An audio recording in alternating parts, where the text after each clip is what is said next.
Film Scarlet Innocent ini mengisahkan seorang profesor bernama Hakyu yang pindah ke kota kecil untuk mengajar. Kemudian Hakyu bertemu dengan seorang gadis polos bernama Ryoki. Mereka pun jatuh cinta, namun tidak bertahan lama, dikarenakan Hakyu kembali ke Seoul. Hal itu membuat tumbuh kebencian di dalam diri Ryoki.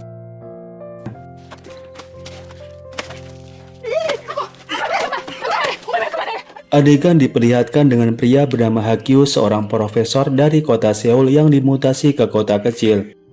Ia dimutasi dikarenakan terlibat tindakan yang tidak menyenangkan dengan seorang mahasiswi.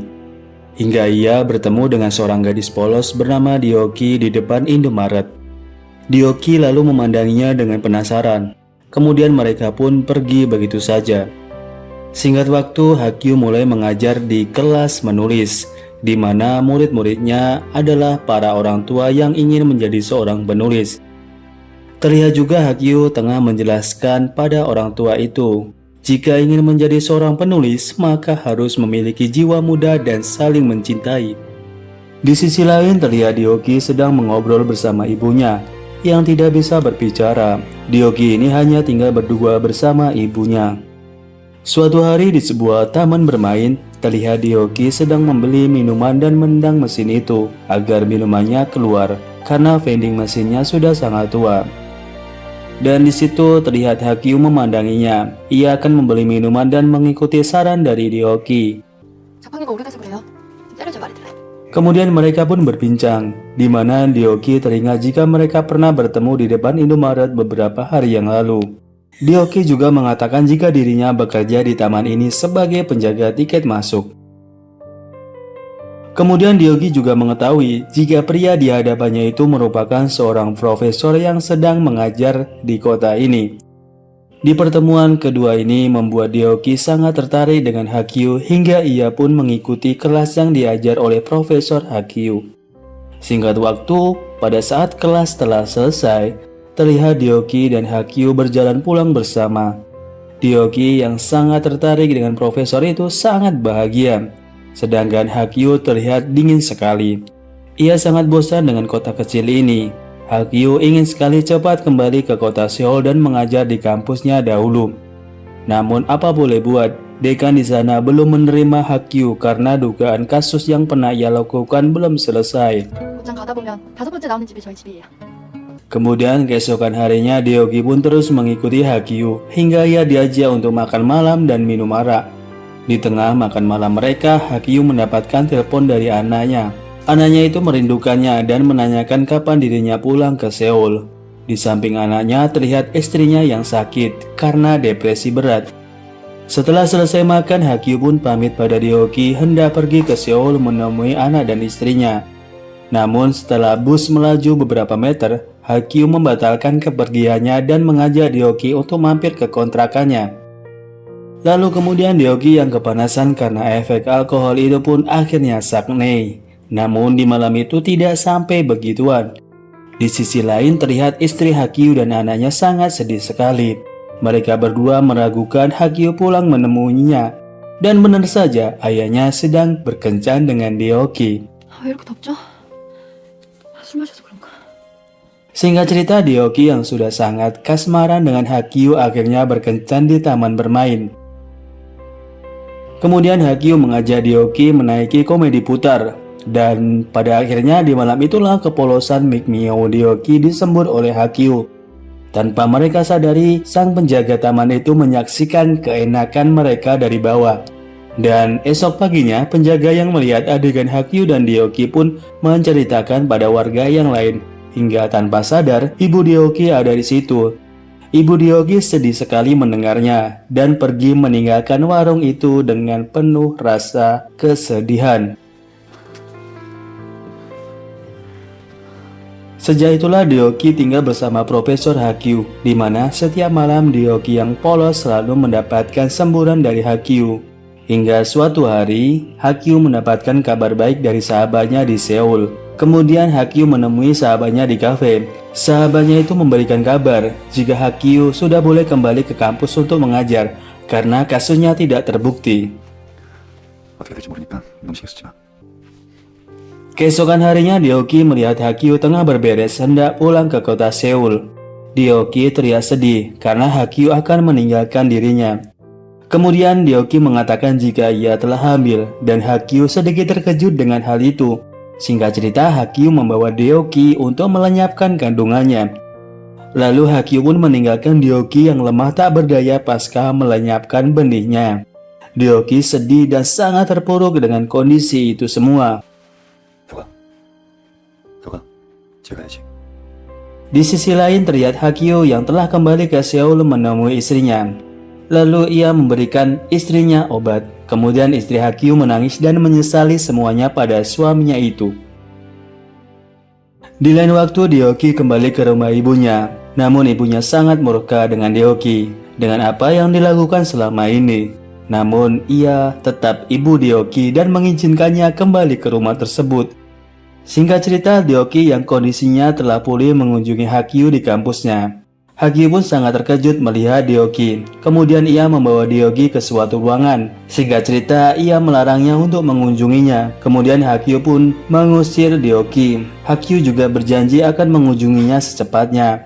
Namun Deoki sangat sedih karena Hakyu telah mengusir dirinya dan berjanji berkali-kali namun tidak pernah ditepatinya.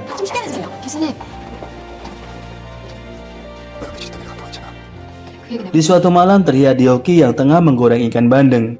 Lalu kemudian ia melihat Hakyu dari balik jendela. Deoki sangat senang sekali. Kemudian ia menghampiri Hakyu dan meninggalkan ikan gorengannya. Namun siapa sangka kegembiraan Deoki sirna begitu saja pada saat Hakyu memberikannya segepok uang dan memutus hubungan dengannya. Di tengah kesedihannya, Deoki melihat kobaran api dari rumahnya. Ia lalu berlari hendak menyelamatkan ibunya. Hakyu yang melihat insiden itu hendak menolong dengan menelpon damkar. Namun ia membatalkan dan pergi begitu saja.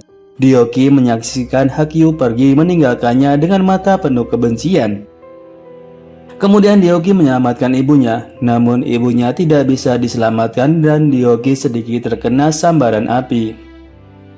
Di saat itu juga Hakyu telah tiba di rumah. Namun siapa sangka di malam itu dirinya menyaksikan sang istri yang depresi telah mengakhiri hidupnya sendiri.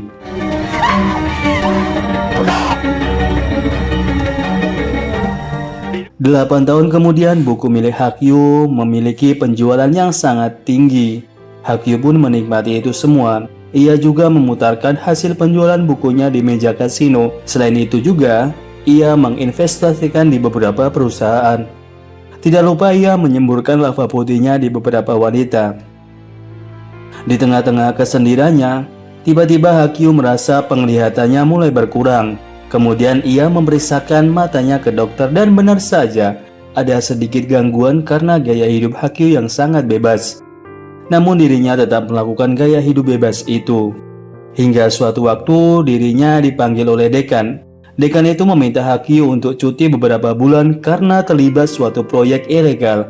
Dekan itu tidak ingin kampusnya tercoreng dengan ulah Hakyu.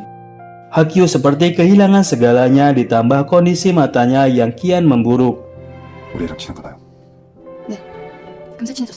Beberapa hari kemudian terlihat perempuan sedang mengetuk rumahnya. Ternyata itu adalah Deoki yang mengaku bernama Yeon Sejung yang merupakan tetangga Hakyu yang sangat dekat dengan Chung-e. Chung-e ini anaknya Hakyu. Dia memanfaatkan kondisi mata Hakyu yang tidak bisa melihat. Deoki pun membantu Hakyu melakukan aktivitas di rumahnya selagi Chung-e sekolah. Hingga Deoki menawarkan untuk membawa ke dokter mata yang Deoki kenal dan sangat terkenal. Hakyu pun setuju dengan Deoki untuk mengunjungi dokter mata rekomendasinya. Menurut pemeriksaan dokter itu, mata Hakyu masih bisa diselamatkan dengan operasi walaupun kesempatannya sangat kecil. Pada saat di rumah, Deoki selalu melayani Hakyu dan menyiapkan obat untuknya. Namun setelah itu semua kondisinya semakin parah dan pada saat pulang dari dokter, Hakyu mengajak Deoki untuk pergi ke tempat kasino. Pada awalnya Hakyu dan Deoki menang sangat banyak. Namun di hari berikutnya uangnya pun kandas dan membuat Hakyu terjerat hutang dengan rentenir. Suatu malam Deoki sedang membersihkan wajah Hakyu hingga terjadilah kegiatan yang enak. Hingga tiba-tiba mereka tersadar jika Chung-e melihat kegiatan mereka. Keesokan harinya terlihat beberapa pria sedang mengunjungi Hagyu. Mereka adalah rentenir di tempat judi. Mereka menagih hutang pada Hagyu. Singkat waktu, di tengah percakapan mereka, Chung-e telah pulang sekolah. Kemudian dengan wajah gembira, para rentenir itu pun pulang pergi dari rumah Hagyu. Lalu Chung-e pun pergi ke rumah Deoki yang merupakan tetangganya dan menceritakan semuanya. Kemudian di malam itu juga, Hagyu diajar oleh beberapa rentenir karena tidak sanggup membayar hutangnya. Kemudian Deoki melihat Hagyu penuh luka di wajahnya dan jutaan won uang di hadapannya. Di sisi lain, para rentenir itu menyekap Chung-e dan membawanya pergi. Tidak beberapa lama kemudian, Hagyu menyadari jika Chung-e telah pergi di bawah para rentenir itu. Di sisi lain, terlihat Chung-e di dalam sebuah kapal bersama para rentenir. Rentenir itu juga mengatakan hal-hal yang tidak diketahui Chung-e, di mana tetangganya itu adalah Deoki, di mana Chung-e mengenalnya sebagai Sojung. Di lain waktu, terlihat Deoki tengah merawat Hagyu dan juga membantu aktivitas-aktivitasnya. Singkat cerita, Deoki mengatakan jika dirinya memiliki anak dan ayahnya tidak ingin hidup. Ia juga mengatakan mempunyai ibu yang sudah tiada karena pria itu. Selain itu juga, pria tersebut telah menghancurkan hidupnya. Tidak lama kemudian, Hagyu menyadari jika di sampingnya itu merupakan Deoki. Setelah kejadian itu, Deoki dan Hagyu menjalani kehidupan seperti biasanya bersama. Dan singkat cerita, pada saat mereka berdua tengah mencari udara segar, mereka dikejutkan dengan kehadiran Chung-e. Hagyu sangat senang dengan hadirnya Chung-e. Sebaliknya, Deoki sangat terkejut dengan hal itu. Pada saat Chung-e sedang makan, ia bercerita jika dirinya mendapatkan orang tua kaya yang baik. Ia bahkan memberinya uang 1 juta won setiap bulannya. Namun Chung-e tidak menerimanya dan hanya ingin hidup dengan pria tua itu. Di lain waktu, terlihat Deoki menelepon rentenir itu dan menanyakan kenapa Chung-e bisa kembali. Rentenir itu menjawab jika dirinya melepaskan Chung-e karena Chung-e telah membayar hutang milik ayahnya. Dan rentenir itu mengatakan jika Chung-e memiliki rasa dendam yang lebih kuat dibanding dengan Deoki. Singkat cerita, keadaan berbalik, di mana Deoki saat ini dibawa kendali Chung-e yang memiliki backup lebih besar.